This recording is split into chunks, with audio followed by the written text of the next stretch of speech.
Малешнет вести. Уште не започната пред спортскиот центар Борис Трајковски, каде денеска се одржува првиот сајам за вработување. Маса од луѓе чекаа компаниите да ги објават своите услови за вработување. Тие што дојдоа на сајмот се надеваат дека ќе се вработат во некој од фирмите, кои на ваков начин ќе се обидат да регрутираат квалитетни кадри или работници од различни профили. Првиот сајм нуди можност работодавачите и оние кои бараат работа директно да се поврзат. Едните да понудат работа, другите да се информираат и да ги понудат своите квалитети. Јас имам завршено од металска спрука, меѓутоа би работел секаква работа. Дали е тоа шофер, дали е некој чувар, дали е нешто, зашто било шо. Попунив апликација во ова што имаат соработка со ова што е приватната, да речам, агенција за вработување, компанија, дека ќе ми помогне, пошто ги дадов моите податци. Нормално граđevina, у граđevina работа. Не ја барам работа, ма не гледам не една фирма дека за граđevina, за мојот местер. На сајмот присуствуваат вкупно 86 домашни и странски компании од различни профили.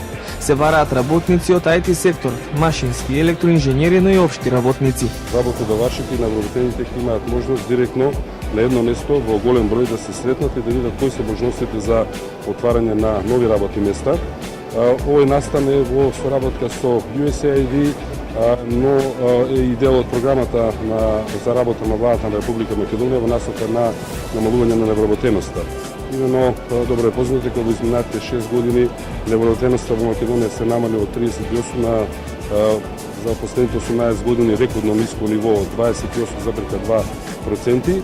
И понатаму ќе продолжат да се спроведуваат активните мерки за вработување, вели министерот Спасов, преку субвенционирање на нови вработувања. Сакаме на некој начин да извршиме поврзување помеѓу понудата и побарувачката на пазарот на трудот, невработените лица и младите луѓе кои што бараат работа полесно и побрзо да стигнат до правилната и вистинската информација за слободните работни места, за потребната доквалификација, преквалификација, знаење кои што треба да ги поседуваат за цел побрзо и полесно да стигнат до работи. Се очекува денешниот сајм да го посетат меѓу 20 и 30 илјади граѓани. Ова е прв од ваков тип кој се одржува во Скопје.